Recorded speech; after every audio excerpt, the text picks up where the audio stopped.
अस्सलाम वालेकुम दोस्तों, मां यहाँ जो पंहिंजो काजी सत्तार यहाँ ॾिसी रहिया आहियो मुंहिंजो चैनल सत्तार काज़ी व्लॉग्स में।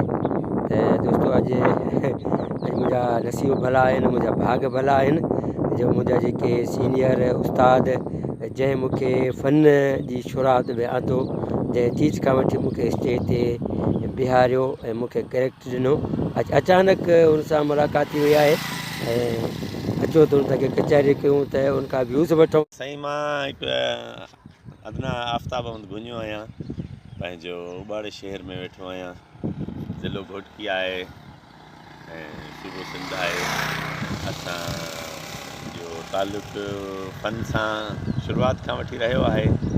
पंहिंजो ड्रामा वग़ैरह कंदा रहिया आहियूं। हींअर मां हिकु प्राइमरी उस्ताद आहियां, सो पंहिंजी ड्यूटी में अंजाम ॾियूं पिया ऐं सत्तार काज़ी सां असांजी मुलाक़ात वक़्फ़े सां थींदी रहंदी आहे ऐं इन ड्रामनि जी दुनिया जे हवाले सां बि असांजी कचहरी थींदी रहंदी आहे ऐं मशवरा कंदो रहंदो आहे काज़ी साहिबु।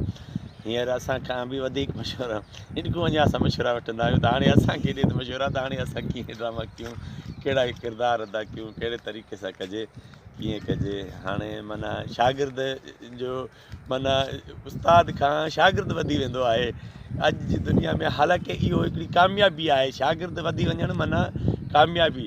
जे वालदेन ख़ुशि थींदा आहिनि त मुंहिंजो जेको आहे औलाद जेको आहे हिकिड़ो कामयाबु थियो आहे, इंजीनियर थियो आहे, DC थियो आहे, कमिश्नर थियो आहे, SP थियो आहे, त उनजे वालदेन जी ख़ुशी थींदी आहे। अहिड़े तरीक़े सां फ़न जी दुनिया में उस्ताद खे ख़ुशी थींदी आहे जॾहिं शागिर्द जी ॿुधंदो आहे तारीफ़ ऐं शागिर्द जी अॻियां उहो पंहिंजो हिकिड़ो स्टेज ऐं हिकिड़ो मक़ाम हासिलु कंदो आहे। उनमें माना उस्ताद ॾाढो ख़ुशि थींदो आहे। वाहिद हूंदो आहे जेको उस्ताद ख़ुशि थींदो आहे, दुनिया जेकी आहे कॾहिं न ख़ुशि थींदी आहे।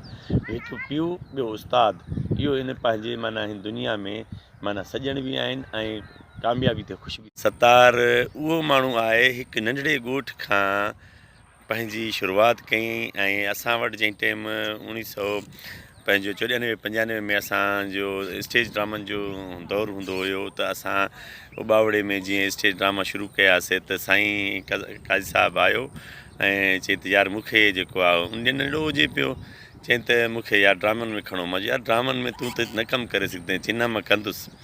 पर उन पाण खे पाण मनायो ऐं बहितरीनु हिकिड़ो किरदारु अदा कयईं। हिकिड़ो उन टाइम पहिरियां शुरूआत में असां हिन खे हिकिड़े फ़क़ीर जो ॾिनोसीं किरदारु, जेको हिन बहितरीनु करे ॾेखारियो। उनखां पोइ सत्तार काज़ी माशाअल्लाह हाणे स्टेज जी दुनिया खां वरी साईं TV जी दुनिया में, रेडियो जी दुनिया में पाण खे मनायो आहे ऐं बहितरीनु हुन पाण खे हिकिड़ो किरदारु पेश कयो आहे। हींअर हुन हिकिड़ो चैनल ठाहियो आहे जेको सत्तार काज़ी व्लॉग जे हवाले सां।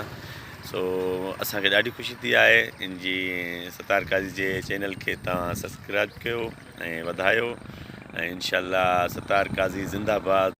वॾी महिरबानी साईं, असांजा मोहतरम उस्ताद आफ़्ताब घुञो साहिबु, वॾी महिरबानी मां जंहिं पंहिंजो क़ीमती वक़्तु ॾिनो ऐं मां ऐं तव्हां रस्ते में अचो पिया, मूं ॾिठो साईं उस्ताद मिली विया आहिनि त साईं सां कुझु व्यूज़ वठूं असां पंहिंजे चैनल जे बारे में। तव्हां पंहिंजो क़ीमती वक़्तु ॾिनो असांखे, अव्हां जी वॾी महिरबानी। अलाह करे ख़ुशि हुजो, आबाद हुजो, महिरबानी।